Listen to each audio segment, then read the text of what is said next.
এয়া যোৱাকালি সন্ধিয়াটো আকৌ ৰিয়া লিজাৰ লগতে পাৰ কৰিছোঁ এটা সন্ধিয়া। এয়া খ্ৰীষ্টান বস্তিত থকা ৰয়েল ছিজন, তাতে কিবা কিবি অলপ কিনিবলগীয়া আছিলে, তালৈকে গ'লোঁ সিহঁত দুজনীৰ লগত। গতিকে কালিৰ সন্ধিয়াটো সিহঁতৰ লগতে এনজয় কৰিলোঁ, পাৰ কৰিছোঁ। এয়া তাইক বোলো বেগ গোটেইকেইটা লৈছানে? তাই কৈছে লৈছোঁ। আৰু ব'লক এতিয়া গৈ পালোঁগৈ ফেট ভেলি।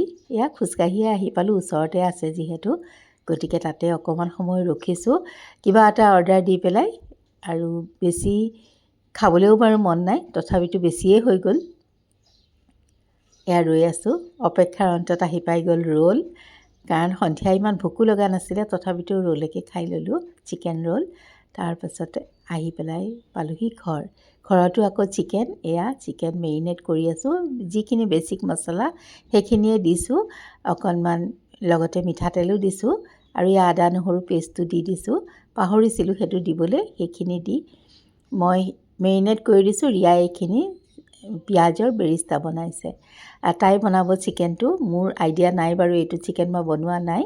তাই কৈছে মা মাংসখিনি মেৰিনেট কৰি দিয়া আৰু মই বনাম। আৰু তাৰপিছত চিকেনটো এয়া মেৰিনেট কৰা চিকেনখিনিত এই পিঁয়াজৰ বেৰিষ্টাখিনি দি অলপ সময় সানি থৈ দিলে। তাৰপিছত একো নাই, একদম চিম্পুল, আৰু একো ইয়াত বিশেষ মছলা ব্যৱহাৰ কৰা নাইকিয়া, একদম চিম্পুলকৈ বনাইছে।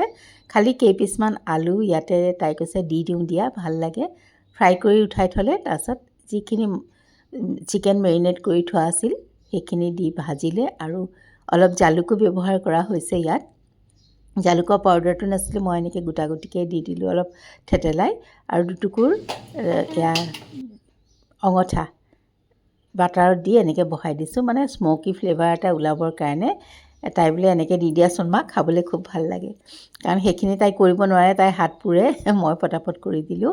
আৰু এয়া চিকেনৰ ফ্ৰাইখিনি প্ৰায় হ'বই হৈছে। আৰু তেনেকুৱাতে অলপ ভোট জলকীয়া সৰু সৰুকৈ কাটি দি দিলোঁ। আৰু তাৰপাছত এয়া নমাই থৈ দিছোঁ। একদম ইজি, খাবলৈ কিন্তু বহুত টেষ্টি। যদি এনেকৈ খোৱা নাই খাই চাব পাৰে, একোৱেই নাই, খালি মেৰিনেশ্যনটোতেই ইয়াৰ কথা। আৰু একেবাৰে শেষত এয়া লাষ্টৰ হেৰিখিনি অকণমান এনেকৈ ভিডিঅ' কৰি আপোনালোকক দেখাই দিলোঁ। কালাৰটোও খুব ধুনীয়া হৈছিলে আৰু খাবলৈও বহুত টেষ্টি হৈছিলে। দালি ভাতৰ লগত যোৱাকালি অকল চিকেনেই আছিলে, গতিকে এনেকৈয়ে লৈ ল'লোঁ আৰু ৰাতিৰ ভাতকেইটা খাবলৈ ল'লোঁ। খাই পিছে ভালকৈ দেখাব নোৱাৰিলোঁ, যিহেতু মই ভালকৈ মানুহজনী কেপচাৰ নহ'লোঁ। খাবলৈ বহুত টেষ্টি। আৰু আহিছোঁ আজি ৰাতিপুৱাটোৰ মাজলৈ। ব'লক মোৰ নতুন এটা দিনৰ মাজলৈ, নতুন এটা ভিডিঅ'ৰ মাজলৈ আপোনালোক সকলোকে স্বাগতম জনালোঁ। ৰাতিপুৱা লৰালৰিকৈ এনেকৈ মই কুকাৰতে চব্জিখন বহাই দিছোঁ, মানে লেবৰা ভাজি। মোৰ সময় নাছিলে, মই বোলো কুকাৰতে এনেকৈ চব দি পেলাই বহাই দিলোঁ। কেতিয়াবা এনেকৈও লৰালৰিত বনাই খাওঁ, বেয়া নালাগে। আৰু তাৰপিছতে ৰুটি বনাইছোঁ, ৰুটি বনাবলৈ লৈছোঁ। তাৰ আগতে টেবুলখন ৰেডি কৰি লৈছোঁ।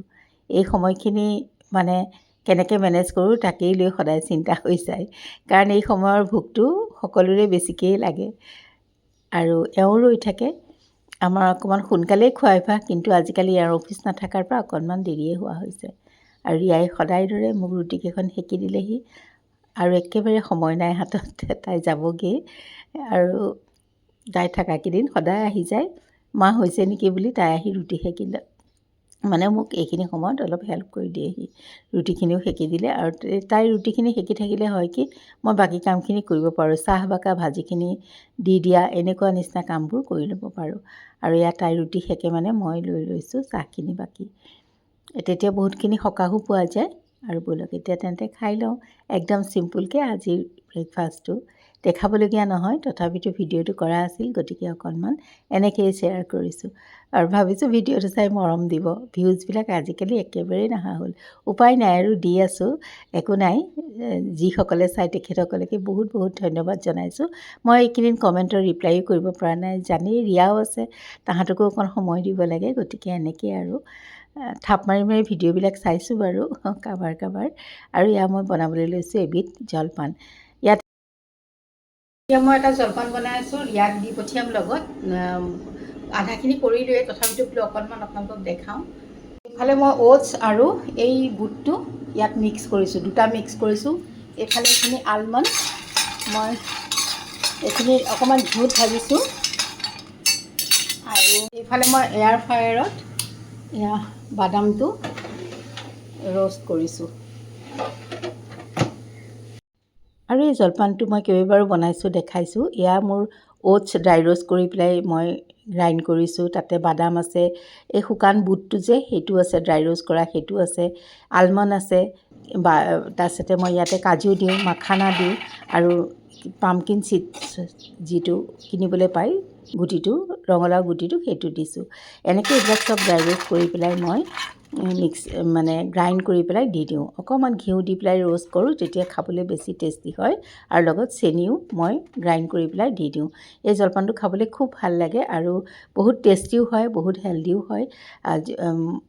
সদায় বনাই থাকোঁ কাৰণে আৰু আজি দেখুওৱা নাইকিয়া।